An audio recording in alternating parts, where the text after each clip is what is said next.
एक महिला कई दिनों से परेशान थी। ना तो बातचीत कर रही थी, ना ही खाना पीना खा रही थी। छोटा सा बच्चा होता है, उससे भी ठीक से बात नहीं कर रही थी। पति होता है, उससे भी ठीक से बात नहीं कर रही थी। और सास और ससुर होते हैं, उनसे भी अच्छे से बात नहीं कर रही थी। हालांकि इससे पहले कभी भी ऐसा नहीं हुआ कि उसने परिवार के किसी सदस्य से इस तरह से बातचीत की हो। पति अपनी पत्नी से पूछता है कि मैंने कभी तुम्हें इस तरह से नहीं देखा कि तुम किसी से भी बातचीत नहीं कर रही हो, और देख रहा हूं कि ठीक से खाना भी नहीं खा रही हो। जब पति अपनी पत्नी से बातचीत कर रहा था तो उसे विश्वास में लेके उससे पूछता है, क्या दिक्कत है, क्या परेशानी है, मैं तुम्हारी कोई मदद कर सकता हूँ क्या। पत्नी कहती है कि मैं बताना नहीं चाहती, लेकिन मेरी मजबूरी है। बताना इसलिए नहीं चाहती कि तुम समझोगी कि मैं तुम्हारे माता पिता से तुम्हें दूर कर रही हूँ। जैसे ही पति ने बात सुनी, उसने कहा कि जो भी बात है अपनी बात मुझसे नहीं करोगी तो तुम किससे बात करोगी। पत्नी सुनती है बातों को सुनने के बाद कहती है कि मैं एक ज्योतिषी से मुलाकात हुई थी। ज्योतिषी ने कहा कि तुम्हें अपने परिवार से थोड़ा दूर रहना पड़ेगा। करीब करीब 4 साल की ये तपस्या है। अगर 4 साल तक तुम अपने परिवार से दूर रह लोगी तो तुम्हारा परिवार पूरी तरह से सुरक्षित रहेगा। यदि दूर नहीं रहोगी तो देख लेना, कोई ना कोई हादसा हो सकता है, किसी की मौत हो सकती, और परिवार में कोई अनर्थ हो सकता है। जब ये बात कही जाती है तो पति इस बात को सुनने के बाद शुरू में तो बड़ा आश्चर्य हो रहा था, लेकिन पत्नी ने पूरी ऐसी बात बताई कि पति को यकीन हो जाता है। उसके बाद वो अपने माता और पिता के पास जाता है और माता पिता को जाकर बताता है कि घर में कुछ इस तरह के अनर्थ होने वाला है, कुछ ऐसी अप्रिय घटना होने वाली है, इसलिए हमें अगले 4 वर्षों तक आप लोगों से दूर रहना होगा। माता जी और पिताजी, तुम्हें इस बात से कोई एतराज़ तो नहीं है। जब बेटे ने अपने माँ बाप से ये बात कही तो माँ बाप कहते हैं कि बेटा कैसी बात कर रहे हो, औलाद की खुशी के लिए माँ बाप क्या कुछ नहीं करते हैं। जहां तुम खुश रह सकते हो, जहां परिवार ठीक रह सकता है, तुम वहां रह लो। हमारी इसमें कोई बेमर्जी नहीं है, हमारी मर्जी हमारे तुम्हारे साथ शामिल है। अब वो व्यक्ति अपनी पत्नी के साथ और 5 या 6 साल का बेटा होता है उसके साथ अपना गांव छोड़ता है, और गांव छोड़ने के बाद शहर में जाकर रहने लगता है। जिंदगी सब कुछ ठीक ठाक चल रही थी, जैसी उम्मीद कर रहे थे कि ऐसा ही होता रहेगा, लेकिन उस उम्मीद से बात परे हो जाती है। यानी कि घर में एक मौत हो जाती है। घर में जैसे ही मौत होती है, पूरे परिवार में कोहराम मच जाता है। लोग सोचने पर मजबूर हो जाते हैं कि जैसा ज्योतिषी ने कहा था ठीक था तो वैसा ही, लेकिन ये ऐसा हुआ क्यों। लेकिन वो मौत नहीं थी, वो था कत्ल। लेकिन किसी को भी इस बात पर यकीन नहीं हो रहा था। लेकिन माँ और बाप ऐसे थे, उन्हें ये सोच लिया कि ये जो कहानी है ये पूरी तरह से मनगढ़ंत कहानी है, और वो जिद पर अड़ जाते हैं। और उनकी जिद के बाद फिर जांच पड़ताल जो होती है वो सचमुच कत्ल निकलता है। लेकिन इसमें कोई भी ऐसी गुंजाइश नहीं थी कि वो कत्ल लग रहा हो, ये सिर्फ एक हादसा लग रहा था। और हादसा जब कत्ल का रूप लेता है, ये कहानी, ये घटनाक्रम जब अखबारों के माध्यम से लोगों को पता चलता है, तो लोगों को बिल्कुल भी यकीन नहीं हो रहा था कि वो महिला जिसने कत्ल किया वो इतनी शातिर कैसे हो सकती है। आदाब, नमस्कार, सत श्री अकाल। मैं उस्मान सैफी। 17 जुलाई 2026 की सुबह 6 बजे के आसपास का वक्त हो रहा था। मेरठ में एक जगह लगती है हस्तिनापुर, और हस्तिनापुर में जे ब्लॉक की शकुंतला कॉलोनी है। दामिनी नाम की एक महिला होती है जिसकी उम्र लगभग 30 या 31 साल के आसपास रही होगी। वो सुबह के 6 बजे के आसपास उसकी आंख खुलती है, रसोई जाती है, चाय बनाती है, क्योंकि सबसे पहले उठने के बाद वो अपने पति को चाय पिलाती है। पति पहली चुस्की चाय की लेने के बाद वो बैठा हो जाता है।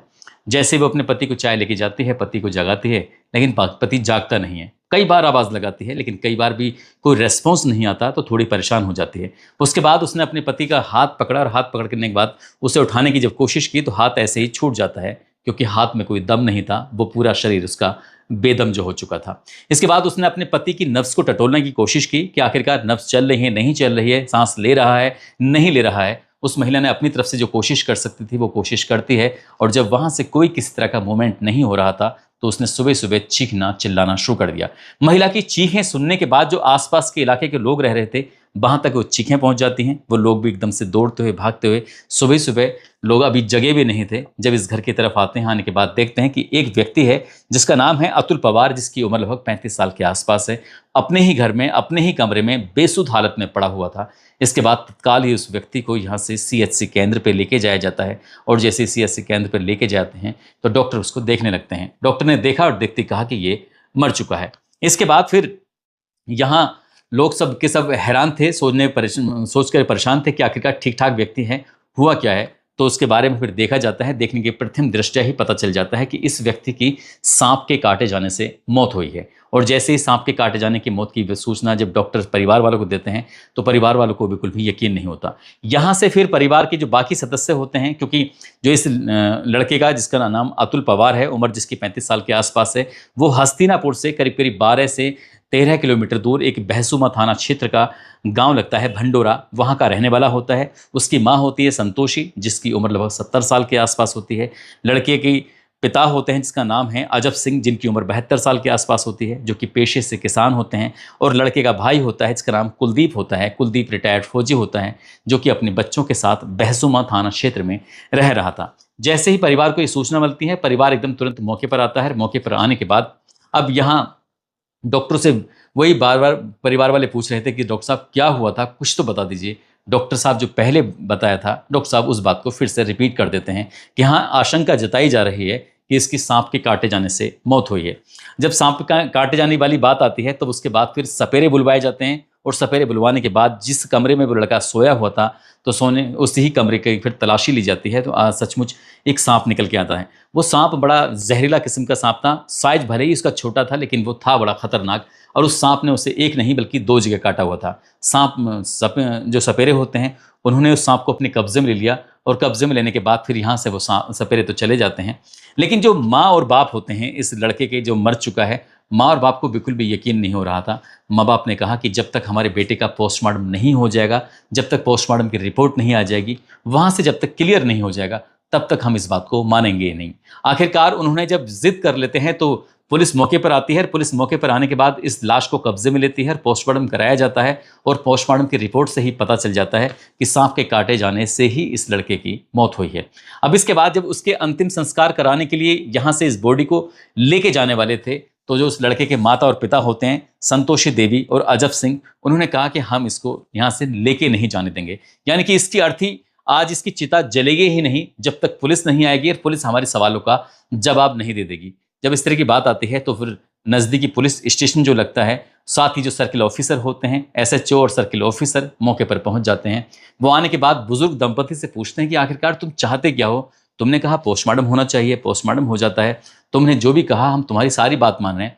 अब तुम इसका अंतिम संस्कार का विरोध क्यों कर रहे हो।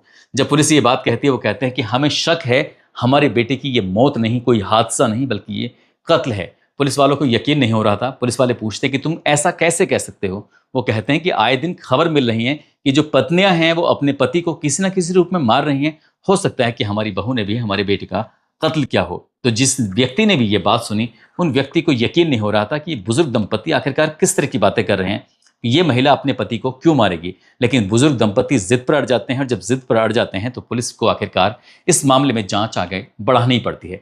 जांच आगे बढ़ानी पड़ती है। इत्तेफाक से वो महिला भी पास में खड़ी हुई थी। उससे जो सवाल जवाब किए जा रहे थे, वो नॉर्मली जवाब दे रही थी। उससे पूछा जाता है कि तुम कहाँ थी जब इसको सांप ने काटा। उसने कहा कि मैं भी उसी घर में थी, लेकिन मुझे कुछ गर्मी ज़्यादा लग रही थी। गर्मी ज़्यादा लगने की वजह से वो अपने बेटे के साथ जाकर दूसरे वाले कमरे में लेट जाती है, जहाँ पर थोड़ी हवा वगैरह आती है। लेकिन उसका पति यहाँ पर अकेला था, उसको सांप ने काट लिया। पुलिस को यकीन हो जाता है कि बात तो ठीक है। लेकिन अचानक ही पुलिस के दिमाग में क्या आता है कि जो उसका मोबाइल था, पुलिस उसे अपने हाथ में लेती है। और मोबाइल लेने के बाद वहाँ पर एक्सपर्ट थे, जो सर्विलांस के एक्सपर्ट होते हैं और फोरेंसिक के एक्सपर्ट थे, वो मौके पर मौजूद थे। अब उन्होंने क्या काम किया कि उस मोबाइल को उन्होंने देखना शुरू कर दिया। और जैसे ही मोबाइल को देखते हैं तो पुलिस एकदम से सन्न रह जाती है। सन्न इसलिए रह जाती है कि एक फ़ोटो होता है जो व्हाट्सएप के माध्यम से आया हुआ था। वो फ़ोटो एक बोतल का होता है। और बोतल को जब गौर से जूम करके देखा जा रहा था तो उसके अंदर एक सांप था। अब पुलिस वाले इसी बात को देखते हुए हैरानी में पड़ जाते हैं। क्यों हैरानी में पड़ जाते हैं? क्योंकि अभी जो सपेरों ने सांप पकड़ा है, उस सांप का जो फोटो लिया जाता है और इधर जो ये सांप का फोटो जिसके मोबाइल में पहले से ही मौजूद था, वो दोनों मैच कर जाते हैं, यानी कि बिल्कुल एक जैसे होते हैं। अब पुलिस को भी यकीन हो जाता है कि बुजुर्ग दंपति ने जो बोला है वो तो बात बिल्कुल सच निकल आई। अब पुलिस ने उस महिला का जो नंबर था वो सर्विलांस पे लगाया। और सर्विलांस पे लगाने के बाद उसका जो CDR था, यानी कॉल डिटेल्स रिकॉर्ड जो थी, जब निकलवाई जाती है तो पता चलता है कि एक स्कूल है जो इसी दामिनी नाम की महिला का, उसके पति का जो स्कूल है, तो उस स्कूल में एक ड्राइवर भी आता है, यानी कि एक नौकर है। उस नौकर जो ड्राइवर से इस महिला की बहुत ज़्यादा बातें होती हैं। इतनी बातें होती हैं कि इतनी बातें तो वो महिला अपने पति से भी नहीं करती थी। बस यहीं से थोड़ी शक और बढ़ जाता है। और जब पुलिस ने उस ड्राइवर को भी अपनी हिरासत में लिया, उस ड्राइवर का नाम होता है तुषार उर्फ निकी, जो कि इन्हीं के स्कूल में, जो इनका अपना एक स्कूल है जो नर्सरी से लेके कक्षा 5 तक का होता है, उसी स्कूल में वो ड्राइवर का काम करता है। अब उस लड़के यानी कि तुषार उर्फ निकी को पकड़ा जाता है। जो महिला होती है जिसका नाम दामिनी होता है, उसको भी पुलिस हिरासत में ले लेती है। अब इनसे पूरी कहानी जानने की कोशिश कर रहे थे कि आखिरकार पूरा मामला क्या है और कैसे तुमने इस कत्ल को अंजाम दिया। कहानी शुरू होती है 2018 से, उत्तर प्रदेश के हस्तिनापुर, लगता है मेरठ जिले में। तो यह वहाँ पर एक कॉस्मेटिक की दुकान होती है। कॉस्मेटिक की दुकान के अंदर ये महिला, जिसका नाम दामिनी होता है, उस वक्त लड़की थी, ये कुछ खरीदारी करने के लिए आई थी। और जब खरीदारी करने के लिए आती है तो इत्तेफाक से यहाँ पर तुषार पवार भी आ जाता है, नहीं अतुल पवार भी आ जाता है। और जैसे अतुल पवार आता है तो ये दोनों पहली बार जब एक दूसरे को देखते हैं तो देखते ही एक दूसरे को मोहब्बत हो जाती है, प्यार हो जाता है। एक दूसरे से नंबर एक्सचेंज कर लेते हैं और नंबर एक्सचेंज करने के बाद बहुत सारी बातें किया करते थे। और बात करने के बाद फिर उन्होंने फिर फैसला कर लिया कि क्यों ना हम शादी कर लें। लड़की जो होती है दामिनी, वो अपनी माता से बातचीत करती है, अपने भाई से बातचीत करती है। जो लड़का होता है, इसका नाम अतुल पवार होता है, वो अपने पिता से बात करता है, अपनी माँ से बात करता है, अपने भाई जो फौजी होता है उससे बातचीत करता है। और वो कहते हैं कि हम दोनों आपस में एक दूसरे से शादी करना चाहते हैं। दोनों ही परिवार इस शादी को लेकर तैयार नहीं थे, राजी नहीं थे, लेकिन उनकी मर्जी के खिलाफ इन दोनों ने शादी कर ली। साल 2019 में शादी कर लेते हैं। हालांकि परिवार वाले मजबूरी में शादी में शामिल जरूर हो जाते हैं, लेकिन वो शादी को लेकर तैयार नहीं थे। धूमधाम से शादी होती है और ये दोनों बिल्कुल साथ रहने लगते हैं। लड़की अपने घर मायके से विदा होने के बाद वो अपने ससुराल में गांव भंडोरा में रहने लगती है, वहीं जो बहसूमा थाना क्षेत्र में लगता है वहाँ रह रही थी। और 1 साल के बाद यानी कि साल 2020 में उसको एक बेटा भी पैदा हो जाता है। इस महिला की अगर दामिनी की बात करें तो दामिनी ने डबल MA किया हुआ है, B.Ed की पढ़ाई की हुई है। और B.Ed की पढ़ाई के साथ साथ उसने फिर एक नौकरी करने लगती है। कंप्यूटर की कंपनी में नौकरी कर रही थी।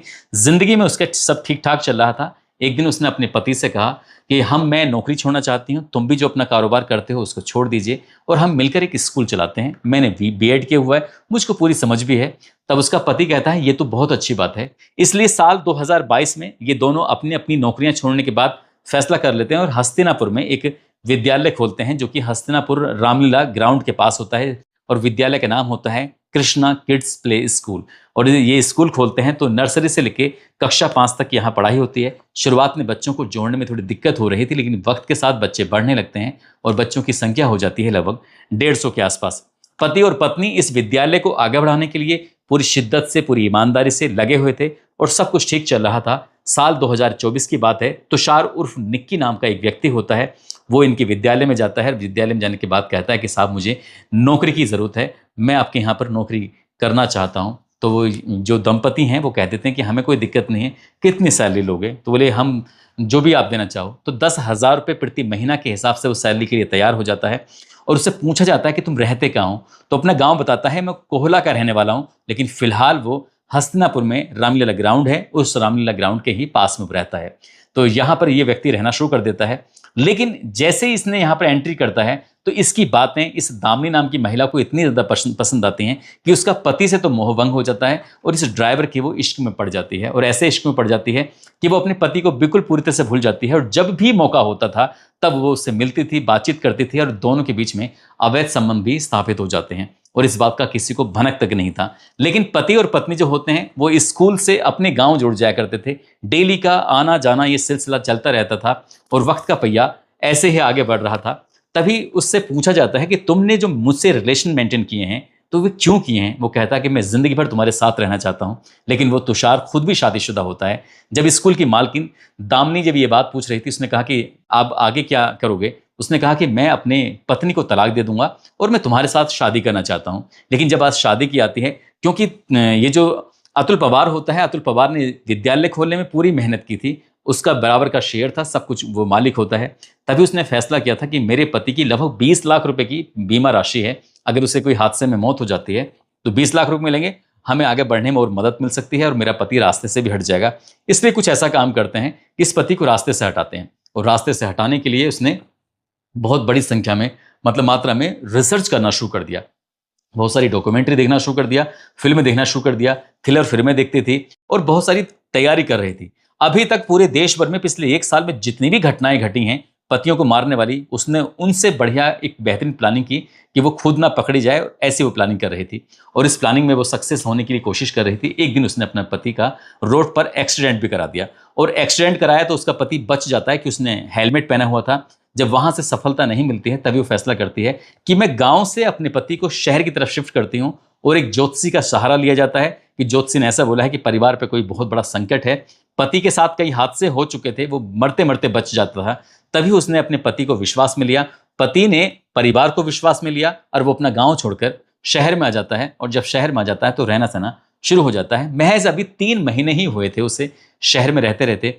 तुषार ने प्लानिंग किया, उसने कहा कि मैं किसी सपेरे से बातचीत करता हूं और उससे कहूंगा कि एक बढ़िया सा सांप का इंतजाम कर, जो काटे उसका काटा पानी ना मांगे। इस तरह की जब बात आती है तो यहाँ पर एक उदय नाम का लड़का होता है और एक सोनू होता है। दोनों ही पेशे से सपेरे होते हैं, जिनका काम होता है सांपों को पकड़ना या फिर काटे हुए जो सांप के द्वारा काटा हुआ व्यक्ति होता है उसका जहर उतारना। जब उससे बातचीत की जाती है इन दोनों लड़कों से, तो दोनों लड़के तैयार होते हैं 5 लाख रुपए में, यानी कि 5 लाख रुपए आप हमें दे दो और जैसा चाहोगे हम वैसा ही कर देंगे। जैसा उनसे कहा गया था वो वैसे ही कर रहे थे, और एडवांस में उनको 15,000 रुपए की रकम दे दी जाती है। और जब 15,000 रुपए की रकम दे दी जाती है तो उसके बाद फिर ये तारीख आती है 16 जुलाई 2026 की रात। हालांकि ऐसी कोई रात नहीं होती थी जब ये महिला अपने पति को नींद की गोलियां नहीं देती थी। नींद की गोली इसलिए देती थी क्योंकि जब वो एकदम से नशे में हो जाया करता था, वो उठने की स्थिति में नहीं होता था, तब वो अपने प्रेमी को अपने पास बुलाती थी और उसके साथ वो आराम से वक्त बिताया करती थी। लेकिन एक मन में डर रहता था कि पति कहीं जाग ना जाए।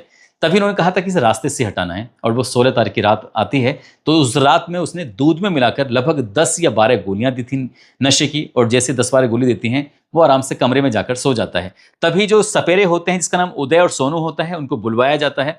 और जब बुलवाया जाता है तो उससे पहले ही पूछा जाता है सांप ठीक ठाक खतरनाक है कि नहीं है। उस महिला ने कहा, वो कहता है, सपेरे कहते हैं कि मैडम कैसी बात कर रही हो, आप देख लीजिए। यानी कि उसे व्हाट्सएप पर एक फोटो भेजा जाता है। सांप का कहा जाता है कि ये सांप छोटा भले ही है लेकिन है बहुत खतरनाक। जब इस तरह की पूरा इत्मीनान हो जाता है और तो वो सांप आते हैं उसके घर में, उसकी चारपाई पर छोड़ देते हैं, ऊपर से उसको कंबल उड़ा देते हैं, यानी कि वो जो सांप था उस कंबल से बाहर ना जा सके। और रात के जब पूरी रात बीत जाती है, दिन निकलता है, उस वक्त सांप उसे लगभग 2 बार काट चुका था और 2 बार काटने में ही उसकी मौत हो जाती है। वो पहले से ही एक तो नशे में था, दूसरा सांप के जहर से उसकी जब मौत हो जाती है तब फिर लोगों को यकीन नहीं हो रहा था। सबके सब लोग इसे हादसा मान रहे थे, लेकिन 2 ही ऐसे शख्स थे, उस लड़के के माता और पिता, जिन्हें इस बात का बिल्कुल भी यकीन नहीं हो रहा था यह हादसा है। वो कह रहे थे पहले से ही हत्या है। और पुलिस ने जब इस घटनाक्रम का खुलासा किया, सर्विलांस की टीम हो, फॉरेंसिक की टीम हो, या फिर जो भी सीसीटीवी कैमरे मिले हो, व्हाट्सएप की चैटिंग मिली हो, या कॉल डिटेल्स रिकॉर्ड मिली हो, जो भी साक्ष्य जुटाए जा रहे थे, उन साक्ष्यों के आधार पर आखिरकार ये क्लियर हो जाता है कि यह हादसा नहीं बल्कि कत्ल है। पुलिस ने दोनों को गिरफ्तार किया, प्रेमिका को भी गिरफ्तार किया, प्रेमी को भी गिरफ्तार किया, और गिरफ्तार करने के बाद जेल भेजा। उनके फोटो जब अखबारों में प्रकाशित होते हैं, छपते हैं, सोशल मीडिया के अलग अलग प्लेटफॉर्म पर वायरल होते हैं, तो यकीन नहीं हो रहा था कि एक महिला जो डबल MA है, BEd की पढ़ाई की हुई है, बाहर नौकरी भी करती थी, खुद का अपना विद्यालय भी चला रही थी, वो इतनी शातिर कैसे हो सकती है। दोस्तों, इस पूरे घटनाक्रम को सुनाने का उद्देश्य है किसी को परेशान करना नहीं है, किसी का दिल दिखाना नहीं है, बल्कि आपको जागरूक करना है, आपको सचेत करना है। और जाते जाते छत्तीसगढ़ के रहने वाले हैं ध्रुव कुमार और जालंधर की रहने वाली हैं निकिता। आज इनका जन्मदिन है। इन दोनों को जन्मदिन की बहुत बहुत शुभकामनाएं, बहुत बहुत मुबारकबाद।